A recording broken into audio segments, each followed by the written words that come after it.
বন্ধুরা একটা পেস্ট বানাবো। এই যে আম নিয়েছি, কাঁচা পাকা লঙ্কা আর সর্ষে দিয়ে একটা পেস্ট বানিয়ে নিচ্ছি। এটা কিসের দিয়ে করব না করব সব দেখাচ্ছি। আগে চটজলদি পেস্টটা বানিয়ে নিচ্ছি। বন্ধুরা কড়াইতে মধ্যে চিংড়ি মাছ দিয়ে দিলাম।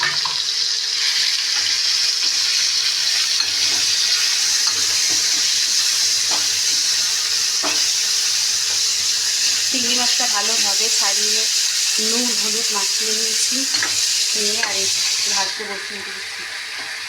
বেশি ভাজবো না, একদম অল্প ভাজবো। বেশি ভাজলে চিংড়ি মাছ শক্ত হয়ে যায়।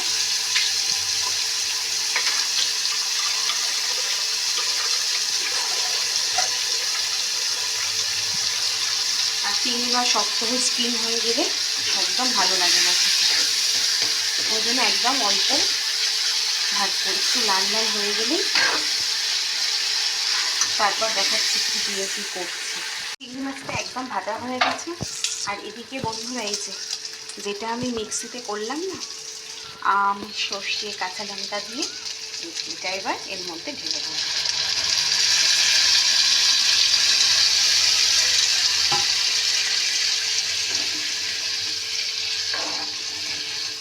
আজকের এটা আম সর্ষে চিংড়ি করলাম। গরমের মধ্যে এটাই রান্না করলাম, একটু একটা আম দিয়ে। বেশ টক টক খেতে ভালো লাগবে গরমের মধ্যে।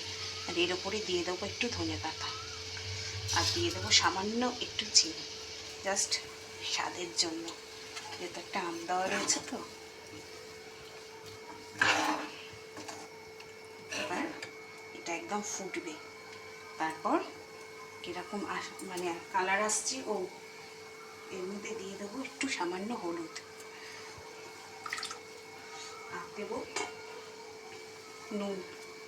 আসল জিনিসই তো ভুলে যাচ্ছিলাম। এইটা গরমের মধ্যে না বেশ ভাতের সাথে খেতে কিন্তু একদম মাসাম লাগে। এরকম আম সর্ষে দিয়ে যে কোনো কিছু করলে। চলুন এটা ফুটুক, তারপর আবার দেখাচ্ছি কেমন আসছে কিনা। এই যে বন্ধুরা একদম রেডি হয়ে গেছে আমার আম চিংড়ি সর্ষে। দেখুন, আর বেশি শুকনোও করবো না, বেশি ড্রাই করবো না, একদম এরকম মাখা মাখা রাখবো।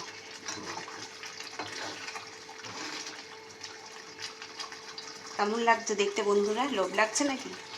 চলে আসো, কোনো ব্যাপার না, আমার বাড়িতে চলে আসো।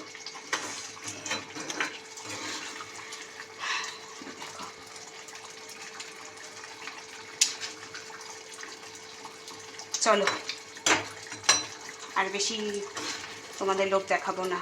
এই গরমের মধ্যে এরকম আম দিয়ে লোভনীয় খাবার। চলো, আজকের ভিডিওটা এখানেই শেষ করছি। সবাই ভালো থেকো, সুস্থ থেকো, সাবধানে থাকো।